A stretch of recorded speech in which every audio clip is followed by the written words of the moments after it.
मंगलम कुंदकुंदारी जयधर्मस्तु मंगलम सर्वमंगलमंगल्यं सर्वकल्याणकारकं प्रदानं सर्वधर्मान् नैनं वैतुं संशयम् नैनं वैतुं संशयम्।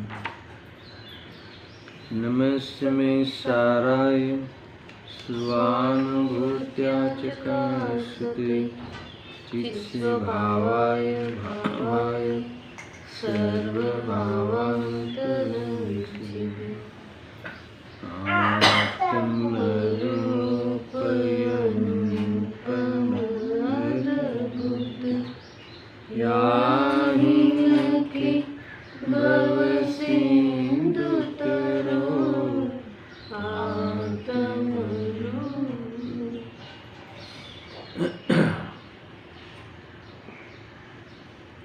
समय सार बंद अधिकार, इसमें अंतिम 2 श्लोक पे चर्चा चल रही है। आचार्य देव अमरचंद्र देव ने इस 178 नंबर के श्लोक में ये उपदेश दिया कि परद्रव्य का त्याग करना चाहिए। यानी सारे विषय का, सारे बंध अधिकार का सार अगर कहे, प्रयोजन कहे, तो परद्रव्य का त्याग करना चाहिए। देखो, परद्रव्य का त्याग करना चाहिए का अर्थ यानी परद्रव्य की तरफ देखना है ना, छोड़ देना चाहिए। पर तरफ की ओर देखना छोड़ देना चाहिए, यानी कोई जानना छोड़ देना वाली बात नहीं, यानी उसकी तरफ अपेक्षा छोड़ देना चाहिए। उसको लेकर जो भी ये जो मनोगत कल्पनाएं करके राग द्वेष को प्राप्त होकर दुखी होना छोड़ देना चाहिए। मूल बात ये है, हमारा सारा का सारा जीवन किसी न किसी द्रव्य को, परद्रव्य को अपने में मिलाकर अथवा उससे मेल करने की भावना करके, चाहे हटा के चाहे प्राप्त करके, जुटा के, यानी इस प्रकार की चेष्टाएं, इस प्रकार की मान्यता करते हुए करता है। और ऐसा जब तक करेगा तो उसका दुखी होना निश्चित है। तो इसीलिए आचार्य अमरचंद्र देव इस कलश में, इस काव्य में मूल बात ये कही कि तुम इस भगवान आत्मा जो एक ससंवेदन से युक्त है, पूर्ण है, अतिशयता को धारण किए हुए है। कितने विशेषण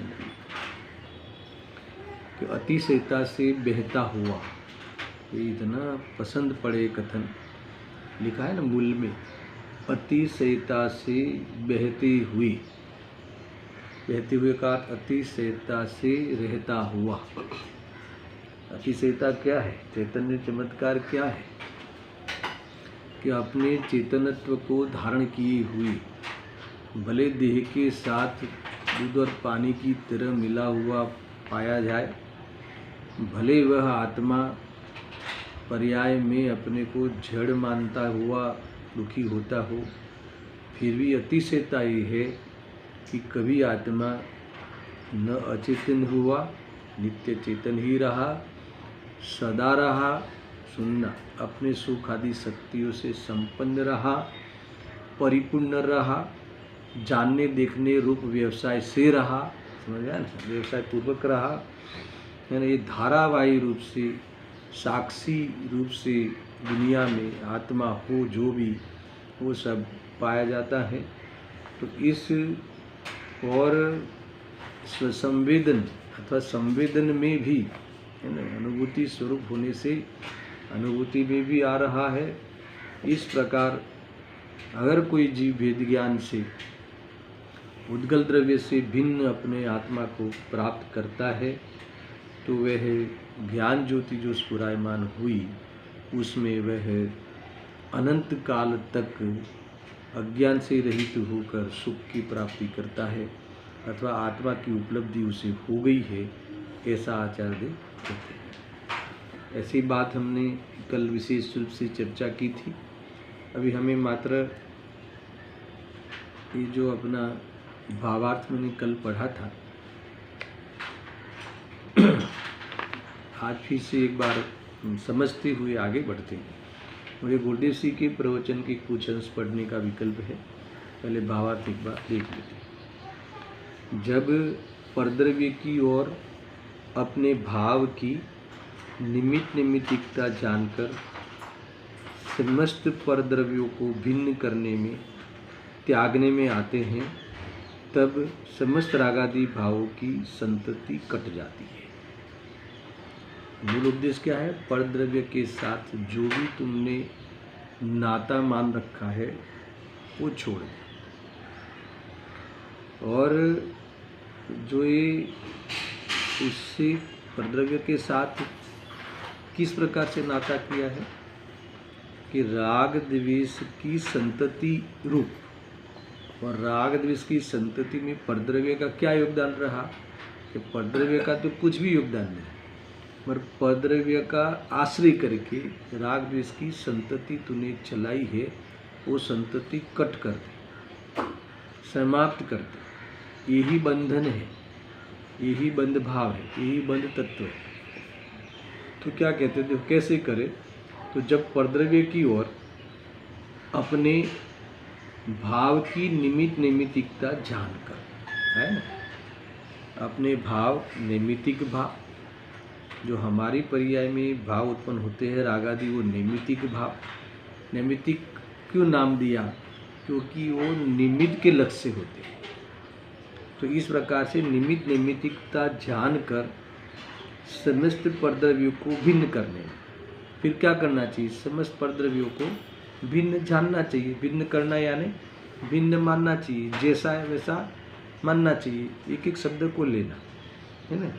ये सबसे पहले दोष बताया कि परद्रव्य की ओर अपने भाव की निमित्त नैमित्तिकता जानकर, इसमें समझ में आना चाहिए कि ये दोष है, ये मेरे रागादि भाव है, जो भी भाव अप्रतिक्रमण हो, भाव अप्रत्याख्यान हो, भाव अनालोचना हो, जो भी भाव है रागादि भाव, तो ये सारे भाव निमित्त के लक्ष्य से होते हैं। ये जो दुखकारी भाव परद्रव्य के लक्ष्य से होते हैं, समझ में आया ना। तो इस प्रकार से निमित्त नैमित्तिकता जाननी चाहिए। किसके साथ? परद्रव्य के साथ। आत्मा तो कैसा है? अकारक। स्वभाव तो इसका, इस निमित्त नैमित्तिकता का ये जो दूषण है, इसमें कारण ही नहीं। ज्ञान तो इसमें कारण ही नहीं है। ज्ञान स्वभाव जो इसकी स्वच्छता लिए हुई, ये सारी चीज़ों को जो झलकाता है, ये तो इसमें निमित्त नैमित्तिकता के अज्ञान में, निमित्त नैमित्तिकता के प्रसंग में कारण ही नहीं बनता। ऊपर से उसका लक्ष्य छोड़ता है और पर का लक्ष्य करता है, पर को स्व मान के अपनाता है। आया ख्याल में? तो ये जो फिर राग द्वेष की धारा, राग द्वेष धारावाही रूप से प्रकटते हैं, और धारावाही रूप से प्रकट होते हैं तो उसकी पूर्ति करने के विकल्प भी संतति में बनते रहते हैं। यहाँ राग उत्पन्न हुआ, राग में डिमांड हुई, क्रोध में डिमांड हुई, मान में डिमांड हुई, माया लोभ में डिमांड हुई। तो ये डिमांड हुई तो फिर उसके लिए और विकल्प होते हैं, है ना, और विकल्प होते हैं, फिर उस विकल्प के लिए भी विकल्प होते हैं। तो ये संतति जो होती है, वह संतति ये कहते हैं, भावार्थकार कहते हैं कि ये सब का कारण कौन जानना? निमित्त नैमित्तिकता परद्रव्य के कारण, परद्रव्य के लक्ष्य के कारण ये निमित्त नैमित्तिकता तेरी होती है। उसे क्या कर दे? उसे तुम, है ना, कट करना है तो क्या करना? परद्रव्य को भिन्न जान, है ना। तो फिर मैं किससे अभिन्न हूँ? तो क्या मैं चैतन्य भाव से अभिन्न हूँ, ऐसा अपने को जान, अपने को अपने स्वभाव की ओर से जान, मान और उसका है ना अनुभव कर। तो क्या होगा? तो कि जो जितनी ये राग द्वेष आदि की रागादि भाव की संतति है, ये राग द्वेष भाव की जो संतति है, ये सब क्या हो जाएगा? थंब जाएगी, दृष्टि छूट जाएगी, इसीलिए इसकी अनंतता छूट जाएगी। समझ में आया ना? और फिर जैसे जैसे स्वरूप में विशेष विशेष स्वरूप का दर्जा प्राप्त होगा, लीनता प्राप्त होगी, तो ये रागादि भाव की संतति रुक जाएगी। देखो, एक बार स्वभाव की दृष्टि हो जाती, इसलिए संतति तो रुक गई, और स्वरूप में डूबा तो उत्पन्न ही नहीं हुई। इस प्रकार से रागादि भाव का भाव होता है। देखो, संतति कट जाती है, फिर क्या होता है? तब आत्मा, सुनना, तब आत्मा अपना ही अनुभव करता हुआ, अब जो पर को स्वरूप से अनुभव नहीं करता, स्व को स्वरूप से अनुभव करता है, तो बंधन को काटकर अपने में ही प्रकाशित होता है। यानी देखो, इसका प्रकाशित क्यों हुआ? क्योंकि आवरण ही नहीं हुआ, है ना, अनावरण हो गया ना। पर्याय में भी जो आवरण निमित्त बनता था, वो निमित्त ही नहीं रहा, और नैमित्तिक भाव उत्पन्न नहीं हुए, इसीलिए भाव का, स्वभाव का वेदन भी बना रहा, और आगे आवरण आवे ही नहीं, है ना। निरावरण, सकल निरावरण तो था ही स्वभाव से, पर पर्याय भी निरावरण हुई, यानी प्रकाशित हो गई। इसीलिए जो अपना हित चाहते हैं, ये बहुत अच्छी पंक्ति मुझे पसंद आती है कि अगर आप अपना हित चाहते हो तो ऐसा ही करें। क्या करें? हित चाहते हो तो क्या करें? पर द्रव्य का त्याग करें। यहाँ की भाषा में कैसे त्याग करें? पर द्रव्य का त्याग करने का मतलब क्या है? पर द्रव्य को अपना मानना छोड़ दे। तो क्यों छोड़े? क्योंकि वो पर है ना। तो फिर कैसे छोड़े? क्योंकि स्वद्रव्य को अपनाना, स्वद्रव्य को अथवा आत्मा में जाना है नहीं। आत्मा कभी बाहर आया ही नहीं, आत्मा आत्मा में ही है, यानी तू तेरा ही है ना। तू ही है। 20, 21, 22, 23, 24 गाथाएं पढ़े आप आगे। क्या कहते हैं कि तू ही है ना। मैं ही हूँ, पर ही है। मैं मेरा ही हूँ, पर का ही है। ऐसा तुम मानो तो भी, नहीं मानो तो भी, ऐसा त्रैकालिक कानून है। ऐसे त्रैकालिक कानून को तुम एक समय में अपना लो, अंतर्वृत काल में तुम स्वाद में ले लो, है ना। ऐसा करना चाहिए। जो अपना हित चाहते हो वो ऐसा करें। अगर हित नहीं चाहते हो तो परद्रव्य को देख देख कर दुखी हो। अगर तुम्हें हित नहीं चाहते हो तो बस कल्पना करो कि ये ऐसा हो जावे, वो ऐसा हो जावे, पर ऐसा हो जावे, फिर ऐसा हो जाए और मैं सुखी हो जाऊंगा। ऐसा कल्पना करके तुम अपने को दुखी करो। ऐसा हो जाएगा कि तो दुखी होना निश्चित। ऐसा ही जब तक तुम पर में कुछ न कुछ स्थापना कर दी, समझ लो कि तुम्हारे दुख का पार नहीं रहेगा। अपार दुख है। क्यों? क्योंकि ये अपार दुख क्यों है? क्योंकि ये तुम्हारे मंसूबा सफल होने वाले नहीं। इसलिए जाग जाओ। इस प्रकार से 178 नंबर के श्लोक का भावार्थ समाप्त हुआ। अब जो मैं गुरुदेव जी ने जो प्रवचन किए हैं, इस पर जो व्याख्यान हुए हैं, मुझे ऐसा लगता है कि पूरा पढ़ना चाहिए, इतना जबरदस्त है ना। फिर भी देखते हैं। देखो पेज नंबर, ये 18 बार के प्रवचन है, प्रवचन रत्नाकर भाग 8, और आप निकालें पेज नंबर 356। 356 ठीक है। देखो આમ પરદ્રવ્યનું અને પોતાના ભાવનું નિમિત્ત નૈમિત્તિકપણું વિચારીને આલોચ્ય, आलोच्य का अर्थ है विचार करके क्या करना, मिला? विचार करके आया था ना पूरा, विचार करके क्या करना, परद्रव्य का त्याग करना, मतलब परद्रव्य को अपना मानना छोड़ देना, ये बात है। अब गुरुदेव से बात उठाते इतना बीच में कहकर शू कहूँ, ये शू कहूँ, आत्मा छे ये स्वद्रव्य छे। सुनना, देखो पहले ये परद्रव्य को त्याग देने की बात तो कही और गुरुदेव जी अस्थि से उठाते। पहले तुम परद्रव्य को त्याग करने को कहोगे तो स्वद्रव्य तो बताओ, हम तो उसे स्वद्रव्य मान के बैठे हैं ना, इसलिए गुरुदेव जी पहले स्वद्रव्य को बतावे। देखो स्वद्रव्य को अपनाने का नाम ही परद्रव्य का त्याग है ना। ये तो नास्ति से कथन है कि परद्रव्य का त्याग करो का अर्थ क्या, कि परद्रव्य को अपना मानना छोड़ दो।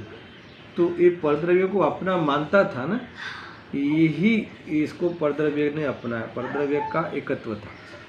तो कैसे मानना छोड़ देवे, तुम उससे अपना द्रव्य दिखाओ ना, है ना।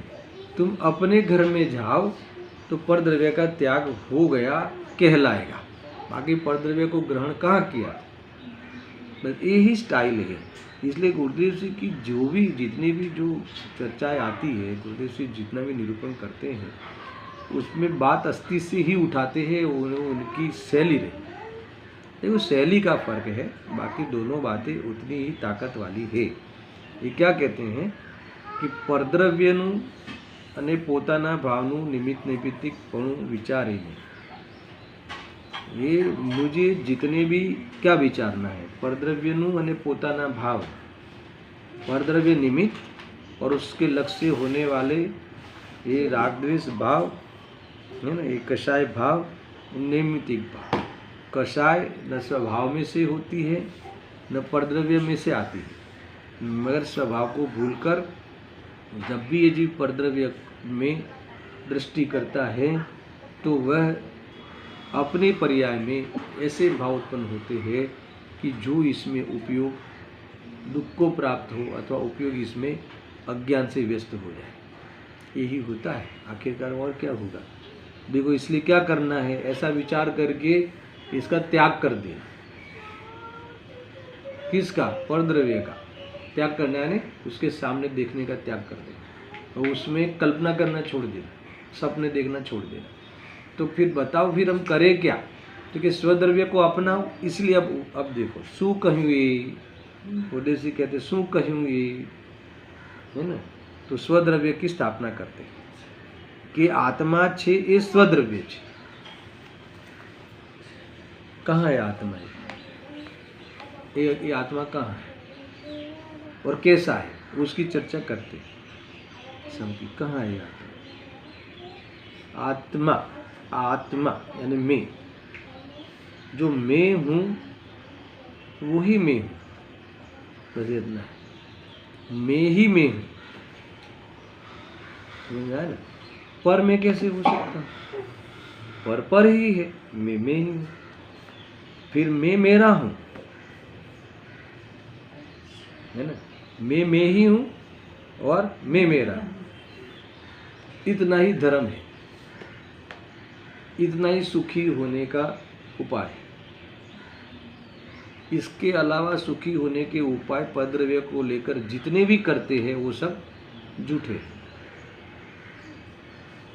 अब ये कहा ना कि आत्मा छे ते स्वद्रव्य छे, यानी ये जानन स्वरूप, अब आत्मा का लक्षण ही पकड़ना पड़ेगा। ये जो जानन, जानने रूप जो स्वभाव वाला हूँ, ये कहते हैं कि ये आत्मा छे अने ये स्वद्रव्य छे। इसको गुरुदेव की कथन को भी भाव में खोलना हो। आत्मा छे ते स्वद्रव्य छे, बाद में बताएंगे कि वो कैसा है, शुद्ध है, कर्म से रहित है, मगर पहले आत्मा को तो पकड़ो कि जो स्वद्रव्य है, कि जो मैं हूँ, जो मेरा है, जो वो मैं स्वयं हूँ, और जो वो स्वयं हूँ यही भगवानपना है, यही भगवान है। भगवान यानी क्या, वितराग, समझ में आया ना, वीतराग है, यही राग से रहित है, राग से रहित है उसे भगवान कहते हैं। तो मैं राग से रहित हूँ, है ना, कि वो परमात्मा जो पर्याय में बने वो तो राग से रहित हुए, ये मैं राग से रहित हूँ, तो फिर किस रूप से हूँ कि चैतन्य स्वरूप हूँ। तो ये जानने स्वरूप जो मैं हूँ, है ना, वो मैं हूँ, वो मेरा स्वद्रव्य है, वो मेरा आत्मा है, समझ में आया ना, वो मेरा जीव तत्व है, वो ही मैं हूँ, ऐसा। अब सुनना, इसके अलावा जो भी कुछ है वो सब परद्रव्य है, ये बात पे आना है। इससे पहले गुरुदेव जी और कुछ कहना चाहते हैं। केवु छे 8 कर्म थी रहित। 8 कर्म से रहित कौन है? दर्शन शिव भगवान। देखो 8 कर्म से रहित मैं हूं, वो याद ही नहीं आता। मैं तो अभी अभी स्थापना करी। 8 कर्म से रहित मैं हूं, क्या अर्थ इसका? देखो ये आपका जो जवाब मिला ना, ये भी पर की ओर से मिला, स्व की ओर से जवाब नहीं मिलता। कभी हम कल्पना ही नहीं करते। इसी बात को लेके तो समाज में हलबली मची कि ये तो अपने को भगवान कहते हैं, है ना। वो भगवान होने की बात करे तो बराबर है, ये तो कहते हैं भगवान है। अरे स्वभाव सी बात चल रही ना, समझ में आया कि नहीं?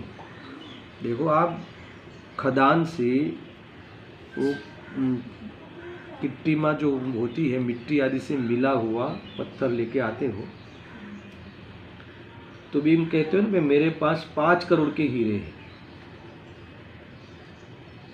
तो कोई खेल खोलता है बैग, तो कि तो मिट्टी है, तो कि बस यही देखने की दृष्टि होनी चाहिए ना, वो मिट्टी के पीछे जो हीरा है वो उतना ही कीमत का है कि जब मिट्टी हटने के बाद जो होगा उसमें क्या कम होता है, ख्याल में कुछ नहीं होता। इसलिए ये कहते हैं कि भले वो कर्म से लिपटा हुआ हो, पर कर्म से रहित है। अब उसका अर्थ निकालो, देखो भावासन करो, मैं सिखाता हूँ एक एक शब्द में। 8 कर्म से रहित है, उसका अर्थ क्या? कर्म के उदय के फल से अप्रभावी रहता है जो, इसका नाम 8 कर्म से रहित है। देखो अनादि से जीव कर्म सहित है, पहले वो साइड ले लो जो तुम मानते हो, अथवा जो व्यवहार से कहा जाता है, अथवा जो पर्याय में है, ठीक है। कर्म सहित है, अनादि से है, तो कर्म आए, कर्म गए, नए बंधे गए। मुझे बताओ कि कर्म आते जाते रहते, आत्मा वही का वही रहता है, वही का वही रहता है, वैसा का वैसा रहता है। क्या कहा? आत्मा बदल नहीं जाता। वही आत्मा को देव गति में देव कहते थे, अभी मनुष्य गति में मनुष्य कहते। तो आत्मा बदल गया ना? आत्मा बदला कि नहीं बदला? क्यों? पहले तो देव कहते थे, अभी मनुष्य कहते हो। समझ में आया ना? तो ये पर्याय की ओर से कथन है, मगर आत्मा वही है कि जो देव की पर्याय में था, वही है। ठीक है, वही है ना। अब बदला कुछ, उसके प्रदेश में फर्क पड़े, उसके गुणों में फर्क पड़ा, उसके द्रव्य में फर्क पड़ा, उसमें अनादि अनंत काल पलटने रूप स्वभाव में फर्क पड़ा, तो क्या नहीं पड़ा। तो वैसा का वैसा है, वही का वही है, वैसा का वैसा है। इसका अर्थ हुआ कि कर्म से कैसा रहा? अब अप्रभावी रहा। ऐसा कौन? ऐसा मैं, ऐसा स्वभाव वाला, स्वभाववान मैं।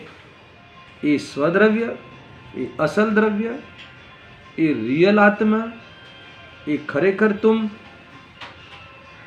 ये खरेखर मैं। आया क्या? ये कह रहे। और सुनना, ये ख्याल में है ना, 8 कर्म थी रहित में आटली बधी बात है। देखो 8 कर्म से रहित में हम ये भावासन आना चाहिए। 8 कर्म से रहित में सीधा सिद्धों पे दृष्टि जाती है ना। क्या कहते हैं कि 8 कर्म से रहित मुझे कहा, जबकि मैं कर्मों और कर्म के फल के बीच में लबालब पड़ा।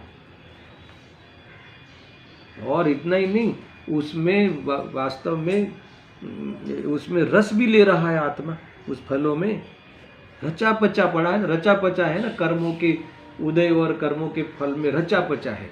ये कहते हैं गुरुदेव कहते हैं कि जो स्वद्रव्य है, जो तुझे देखने लायक द्रव्य है, जो तुझे अपनाने लायक द्रव्य है, अथवा जो तू है, वो कहाँ बैठा है? तो कि ये जो 8 कर्म से रहित है। समझ में? अब फिर से बात कर रहा हूँ, देखो ये 8 कर्म से रहित क्यों कहा दर्शन? ये देखो मुझे बताओ, ये 8 कर्म से रहित क्यों कहा? गुरुदेव के प्रवचन में वो ताकत है भाई, वो ताकत है जो आचार्य अमृतचंद्र देव और कुंकुम देव के भाव को खोल देते हैं। अभी अभी कहा ना 8 कर्म से रहित क्यों? आए ना कर्म अनंत काल से और गए ना, वो याद आना चाहिए, मैं तो वही का वो हूं, है ना। अनादि से आज तक अनंत काल गया, अनंत काल में अनंत प्रसंग बने, अनंत संयोग मिले, अनंत शरीर मिले, है ना। ये मनुष्य के भी अनंत मिले, नरक के भी अनंत मिले, तो ये मिले तो सब में वही का वही रहा, उस रूप तो हुआ ही नहीं। समझ में? उस रूप तो हुआ ही नहीं। अच्छा, वही का वही रहा, ठीक है साहब, मगर मेरे में कोई कमी आई? ये तुम्हें भाव भाषित होना चाहिए। कमी आई? तुम जो हो और रहने वाले हो, कि जैसे अनंत सिद्ध भगवान है वैसे तुम हो, उसमें कमी आई? चेतनता में कमी आई?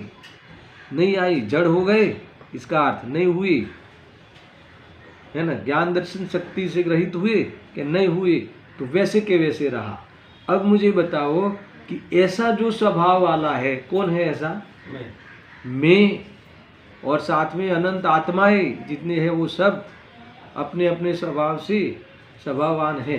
अब मुझे बताओ तो इसमें क्या हुआ? इसमें क्या हुआ? तो 8 कर्म से कुछ हुआ? 8 कर्म ने हमारा कुछ किया? इसका नाम है 8 कर्म से रहित मैं हूं।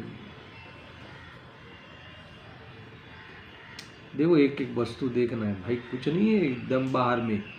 ये परद्रव्य से भिन्नता का ये जो भेद ज्ञान, कर्म और कर्म के फल से प्रभावित होता है, वो वास्तव में अध्यवसान है, वो वास्तव में त्यागने योग्य है। देखो ऐसा भी नहीं है रोने का, हमारे तो कर्मनो उदय आवोच, हमारे तो कर्मनो उदय आवोच। आत्मा को कर्म का उदय है। ये जो आत्मा बताते हैं स्वद्रव्य को, उसमें उदय है। अच्छा, उदय का अर्थ क्या है? अगर उसमें उदय का अर्थ क्या है कि उसमें कुछ कर्म के उदय ने इसमें कुछ किया? नहीं समझ में आ रहा? मैं तो कहता यही पंक्ति चलाओ पूरे घंटे भर। कुछ किया? कर्म ने तुम्हारा कुछ बिगाड़ा? तुम्हें चेतन से अचेतन किया? तुम्हारे असंख्यात प्रदेश में से कुछ छीन लिए? तुम अनंत शक्ति के दरबार हो, है ना, उसमें से कुछ चुन लिया, उसने छीन लिया? ये तो बताओ, खुश होने की बात है कि नहीं? उसके निमित्त में मिलने वाले शरीर आदि के कई बार, है ना, अंग उपांग टूटे फूटे, वो पण શું છે? પૂદ્ગલ દ્રવ્યનો ગુણ છે, कर्म का कुछ नहीं रोल। वो तो उस समय उस परमाणुओं का छिन्न भिन्न होना, है ना, या वो स्कंद रूप रहना अपने स्वकाल में होने लायक होता है। तू तो बता कि तेरे में क्या हुआ? वो जो तेरे में कुछ नहीं हुआ, जिसमें कुछ नहीं हुआ ज्ञान के अलावा, चेतनता के अलावा, वो कौन है? वो कौन है? स्वद्रव्य। वो है। तुम्हें चुनना है अपने को, तुम्हें अनेक मिली हुई चीजों में से अपने को ढूंढना है, अथवा परिचय करके अनुभव। ढूंढना क्या है ही तुम। खो गया है, खत्म नहीं हो गया। कहाँ खो गया है? भूल गया है। खो भी कहाँ गया है? इसका नाम तिरोभाव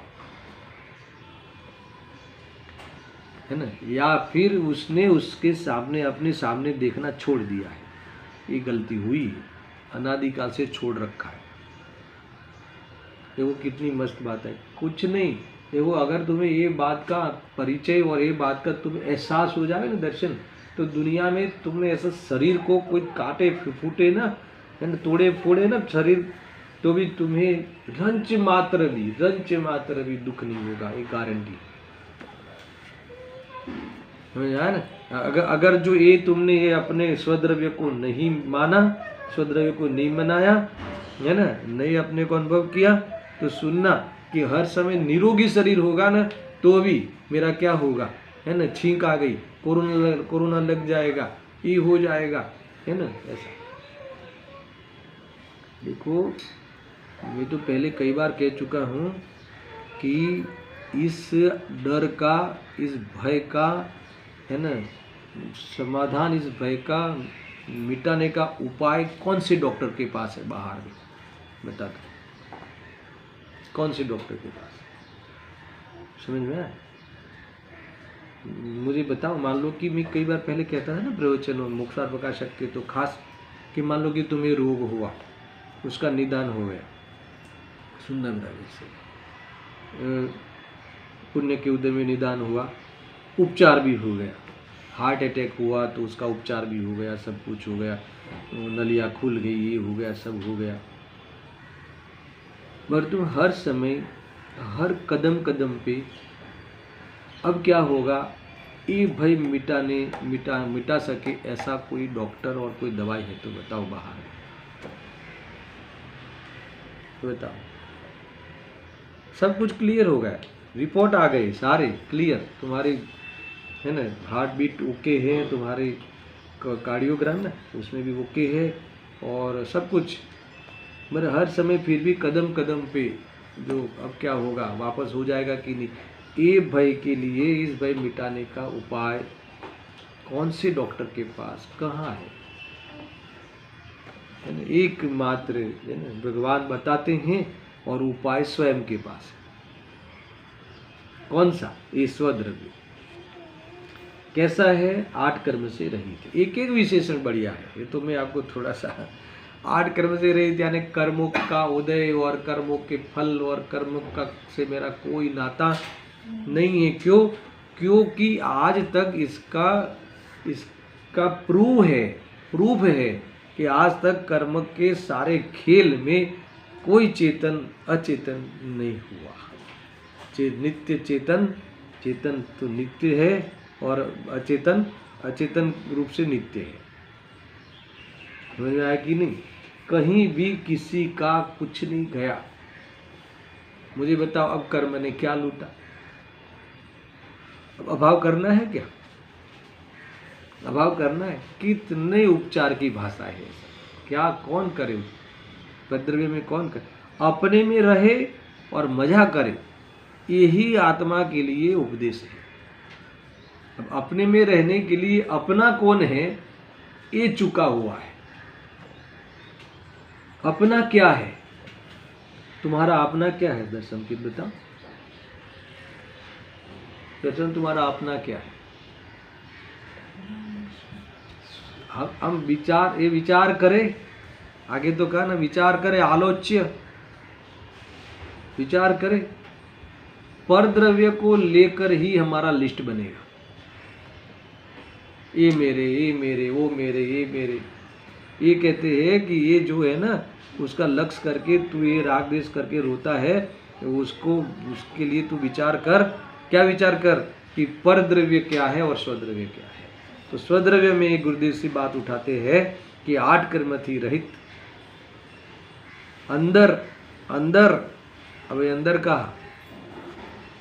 शरीर के भीतर, कर्म के भीतर, एक तो ये ले सकते हैं भीतर, समझ आया ना? भीतर यानी वहीं जहाँ कर्म पड़े हैं, वहीं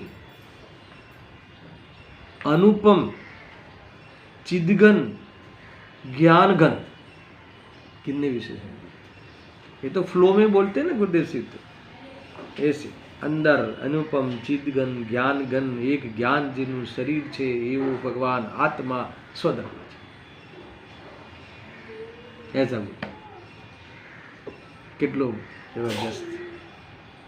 घन घन घन घन का अर्थ समझ में आया? घन का अर्थ इसमें है ठोस ठोस। इसमें कोई प्रवेश नहीं कर सके, इसमें प्रवेश की गुंजाइश नहीं हो, है ना, ऐसी ठोस वस्तु, पानी में पड़ी रहे चीज, है ना, पानी में रहता हुआ कमल पानी से कैसा है? छूता तक नहीं, इतना ठोस। कब? पानी इसमें से निकाले तब, कि पानी में है तब। पानी में से निकालने के बाद छूता नहीं, कि पानी में है तब भी नहीं छूता। ये बात ही बस स्पर्श नहीं करता, यानी इसमें कुछ भी नहीं कर सकता। ठोस है ना भाई, घुसे ही नहीं, कैसे घुसे, है ना। ये लिखा देखो, चिद घन, उसका अर्थ किया ज्ञान घन। ज्ञान में लोकालोक झलके, पर ज्ञान में लोकालोक प्रवेशे नहीं, इसका नाम ज्ञान घन। ज्ञान में लोकालोक झलके, मगर उसमें ज्ञान ही प्राप्त हो। ज्ञाकार ज्ञान में ज्ञान ही प्राप्त हो, किसके? किसके? जीव मात्र की। तो फिर तुम कौन से न्याय से जानने में आने वाले पदार्थों को अपना लिया? कैसे तुमने अपना मान के भ्रम से तुम जीने लगा? ये तो बता। ये क्या? एक हेतु दो कि ये मेरी चीज है, पर एक हेतु दो। तुमने जो पर का लिस्ट बनाओ, स्व का लिस्ट बनाओ, पर को जो तुम स्व मानते हो, इसमें एक चीज हमें प्रूव करके बताओ कि इसीलिए मेरी है ना। ज्ञानी धर्मात्मा और सर्वज्ञ भगवान हजारों लॉजिक देते हैं कि ये चीज तेरी नहीं है। तू एक लॉजिक बता कि ये चीज मेरी है, बता। ओके, तो तथास्तु कह देंगे। अरे होता नहीं है ऐसा। तेरी कहना अलग है, मेरी मानना अलग है, मेरी कहना अलग है, मगर मेरी होना अलग है। होता ही नहीं। स्वद्रव्य को ढूंढो। तुम अपने साथ रहने के लिए सीखो, अपने को अपनाओ। ये कह रहे देखो, ये ज्ञानगण एक ज्ञान जिनु शरीर छे। ज्ञान की मुख्यता से बताते हैं, ऐसी अनंत शक्तियां है। ज्ञान जिनु शरीर छे, ज्ञान शरीरी, यानी जानन रूप हर पूरे शरीर के अंदर जो भीतर ये जो ज्ञान घन चीज घन एक ज्ञान जिनु शरीर छे, है ना, ये वो भगवान आत्मा स्वद्रव्य छे। कहा? शरीर के भीतर, कर्म के भीतर। वो शरीर से अप्रभावी, कर्मों से अप्रभावी, कर्म जिसका कुछ बिगाड़ नहीं सकते, सुधार नहीं सकते, सुधार बिगाड़ की जरूरत नहीं है, चेतन चेतन रूप ही रहता है। ऐसा समझ में आया ना? ऐसा जो अपना स्वभाव, ऐसा स्वभाव वाला, स्वभाववान, वो ये कह रहे। देखो, हम छिलके पे प्रभावित हो जाए और छिलके के अंदर जो माल है उसे नहीं पहचाने, सेवन नहीं करे। छिलका तो फेंकने के लिए होते हैं, सेवन के लिए नहीं होता। ये शरीर आदि छिलका है ना, उसको दृष्टि में से फेंकने के लिए होते हैं, सेवन करने के लिए नहीं होता। जहाँ शरीर बैठा है, जहाँ आकाश के प्रदेश हैं, जहाँ अन्य द्रव्य भी विराजते हैं, वहाँ में भी अपनी हयाती, अपनी ज्ञान घन चीद घन, अपना ज्ञान शरीर लेके वहाँ विराजमान हूँ। ये स्वद्रव्य छे। है क्या गजब की बात है। सुनो, अने अपर द्रव्य। देखो, अपर द्रव्य की कुछ बताने की जरूरत है? अपर द्रव्य बताओ, अपर द्रव्य कौन है? एक पंक्ति में बताओ। इसके सिवाय जो भी कुछ है वो सब पर। अब क्या करना? अब समझाना पड़ेगा। अब जब तुमने पर द्रव्य को पराया माना, स्वद्रव्य को अपना माना, काम हो गया। फिर राग द्वेष करना और चिंता करने की कोई जरूरत है? देखो, ये जो शरीर का पंडमन है वो पुद्गल द्रव्य का पंडमन है, पर द्रव्य है। अब चिंता करने की जरूरत है? चिंता तो तब हो कि सड़े गले आत्मा तो, पर ऐसा होता नहीं। और पुद्गल सड़े गले तो चिंता का विषय क्यों नहीं है? क्योंकि ये नो गुण छे, एनु कार्य छे। आया ख्याल? इसीलिए मुनिराजों को, ज्ञानियों को परद्रव्य को लेकर कोई चिंता होती नहीं। यानी चिंता का कारण राग द्वेष होते नहीं, इसलिए चिंता होती नहीं, इसलिए बंद नहीं होता। इसीलिए आत्मा जो अकारक है उसका स्वाद आता है, उसका अकर्ता का भोग करते हैं, अर्थात ज्ञाता रहते हैं, आनंद में रहते हैं। आनंद में रहने का के लिए इतना ही करना है। आनंद में रहने के लिए कोई समाज में इज्जत चाहिए, कि लोक में कोई प्रॉपर्टी चाहिए, कि घर चाहिए, है ना। जितने भी सुखी है जीव विश्व में, अतीन्द्रिय सुखी है, इनके ये चीज़ें नहीं पाई जाती कि जो हम परद्रव्य को लेकर लक्ष्य करके, है ना, वास्तव में सुख का भ्रम करते हैं। टॉप में सुखी कौन है? सुख में टॉप कौन है? सिद्ध भगवान। बताओ, परद्रव्य का कितना लिस्ट है उनके पास? देखो, दृष्टि तो चतुर्गुण स्थान में छोड़ दी, राग तो सातवें गुण स्थान में, मतलब मुनि अवस्था में छठे सातवें में छोड़ दिया था, अवलंबन अर्हन दिशा में छोड़ दिया था, समझना। और उस संयोग से भी, है ना, सदा निवृत्त सिद्ध अवस्था में हो गए कि जिन संयोगों को जुटाने के लिए हमारा सारा जीवन, है ना, दुख में बीत रहा।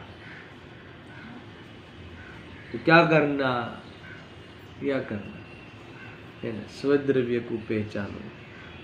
तो ये स्वद्रव्य, स्वद्रव्य एक लिटी में वाँची लो। શું કહ્યું એ કે આત્મા છે, आत्मा છે ને એ સ્વદ્રવ્ય છે। આ કોણ? अब इसको समझाते। आ એટલે પાછું શરીર દેખાય ને આને तो कि 8 कर्म थी रहित, यानी कर्म की बात भी उड़ा दी। अब कहते हैं अंदर, शरीर के भीतर, यानी शरीर जहाँ पड़ा है वहाँ ही अनुपम चिदघन ज्ञानघन, एक ज्ञान जिनु शरीर छे एवं भगवान आत्मा क्या लिखा? स्वद्रव्य छे। ये पूरी पंक्ति कही मैंने, गुरुदेव ने जो कहा वही पढ़ा ना, नहीं मिला? ये स्वद्रव्य छे। अभी अने एना सिवाय आ शरीर, वाणी, कर्म, स्त्री, पुत्र, परिवार, आगे क्या लिखा कि देव, गुरु, शास्त्र इत्यादि विधु परद्रव्य। इसका अर्थ हुआ कि उसको लेकर तुम्हें कोई चिंता करने की जरूरत नहीं है। अब जब परद्रव्य हो गया तो अब चिंता करने की जरूरत नहीं है, ये भी कहने की जरूरत नहीं है। अब जो परद्रव्य सिद्ध हो गया, परद्रव्य प्रूव हो गया और स्वद्रव्य भी प्रूव हो गया, तो स्वद्रव्य को लेकर भी चिंता की जरूरत नहीं है, क्योंकि वो तो स्वद्रव्य सदा स्व रहेगा। और परद्रव्य को लेकर चिंता करने की जरूरत नहीं है, क्योंकि वो परद्रव्य है। अभी इसमें कोई स्व करने की, स्व की कल्पना करने की बात नहीं रही। अब मुझे बताओ कि चिंता करने की कहाँ बात रही? समझ में आया ना? कोई दुनिया में, बाहर में चिंता करने का कारण है ही नहीं, क्योंकि हम चिंता में मरे जा रहे। दर्शन शांति लागे છે? બહારમાં ચિંતા કરવાનું કોઈ કારણ છે જ નહીં, ફોગટમાં चिंता કરવાનું કારણ ઊભું કરે છે भ्रमती। ऐसी बातें हैं। देखो भाई, है ना, जेने आत्माનું કલ્યાણ કરવું હોય, है ना, એણે પરદ્રવ્ય ત્યાગવું જોઈએ। એટલે કે શું? આ સ્વદ્રવ્ય પરદ્રવ્યનો વિભાગ બરાબર યથાર્થ જેમ છે એમ પ્રકૃતિમાં, है ना, અને સર્વજ્ઞ ભગવાને જોયું છે અને અનુભવ્યું છે એ પ્રમાણે વિભાગ કરવો જોઈએ। करवो જોઈએ એટલે करना कुछ नहीं है, जानना चाहिए, मानना चाहिए, अनुभव करना चाहिए, तो उसका सुखी होना निश्चित है। और ऐसा नहीं करे उसका दुखी होना निश्चित है। भले उसे उदय में सारे द्रव्य को संयोग में उपलब्धि हो जाए, खुद के विमान में बैठा हो तो भी दुखी रहे, खुद के विमान यानी उदय में मिला हुआ, क्या करे, है ना। ये उदयों के नाटक में मत फंसना, उदयों में मत जुड़ना, दुखी हो जाओगे। कोई कहे ना चलो हम दुनिया के और पदार्थों को छोड़ो, हमें जो उदय में आए हैं, उदय में जो मिलते हैं, वो जो हमारे पुण्य के उदय से मिले हैं, उसमें तो कुछ हमको है ना ठहरने दो। तो कहते हैं कि इसमें तू क्या कर सकता है, उसने तुझे क्या कर लिया, तूने कौन से तेरे अस्तित्व के लिए उसने तेरे सहाय करी, कौन से, इस शरीर ने अस्तित्व के लिए सहाय करी कि तेरे अस्तित्व शक्ति ने सहाय करी। और तेरे अस्तित्व शक्ति ने सहाय करी तो उसमें सहाय करी की क्या बात है, अपना है तो अपना है तो अपना करे, उसमें क्या प्रॉब्लम। मतलब ऐसा मत लेना कि खुराक के कारण टिके हो, शरीर के कारण टिके हो। शरीर के कारण टिकना मानने वाले जीव निरंतर भय में रहते हैं और वियोग का परद्रव्य है, उसका अपना परिणमन होता है, बिछड़ने का, तब रोते हैं। मेरे तब भी ये नहीं जानते कि वास्तव में मैं उससे प्रभावित नहीं हूँ। सुनना है, देखो, जो तारे આત્માનું કલ્યાણ કરવું, આત્માનું એટલે પોતાનું કલ્યાણ કરવું હોય એને પરદ્રવ્ય ત્યાગવું જોઈએ, એટલે કે પરદ્રવ્ય જે નિમિત્ત આશ્રય છે તેનું લક્ષ્ય છોડવું જોઈએ, ઇતના ही બસ। કેમ કે પરદ્રવ્યનો આશ્રય અથવા લક્ષ્ય કરવાથી શું થાય છે, રાગ આદि વિકાર થાય છે, और विकार को लेके चिंताग्रस्त होता है, दुखी होता है। स्वद्रव्यનો આશ્રય છોડી અને પરદ્રવ્યનો આશ્રય લક્ષ્ય કરે છે तेने एना निमित्त निमित्तिक राग द्वेष मोहना भाव थाय छे। जहाँ तुमने इस अपना स्वद्रव्य को भूला, संसार चालू। इस प्रकार से पहला ही पैराग्राफ है, बहुत कुछ इसमें लिखा है, गुरुदेव ने बहुत कुछ कहा है, बोला है ना। एक आध प्रवचन और लेते हुए है ना कल इसमें विशेष चर्चा करेंगे। अंतिम उपदेश ये है कि परद्रव्य का लक्ष्य छोड़ना चाहिए, है ना। परद्रव्य के सामने देख देख कर तेरा कुछ नहीं होने वाला। क्यों? क्योंकि व्यवस्था ही नहीं है कि परद्रव्य तेरा हो जाए, इसीलिए। और स्वद्रव्य अपनाने के लिए, अपना करने के लिए कुछ करना नहीं, वो स्वयं है, खाली इसको स्वयं है उतना भान करना चाहिए, बस इतना है। अब अपने को अपना बनाने के लिए क्या करना चाहिए? कुछ नहीं, अपना तो अपना ही होता है, खाली अनुभव नहीं करता इसलिए दुखी है, मानता नहीं, अनुभव नहीं करता इसलिए, धिक्कार करता है अपने को इसलिए दुखी है। ये सारी बातें कल विशेष चर्चा हो। सहजानंदी शुद्ध स्वरूपी अविनाशी आत्मस्वरूपी, सहजानंदी शुद्ध स्वरूपी अविनाशी आत्मस्वरूप, सहजानंदी शुद्ध स्वरूप।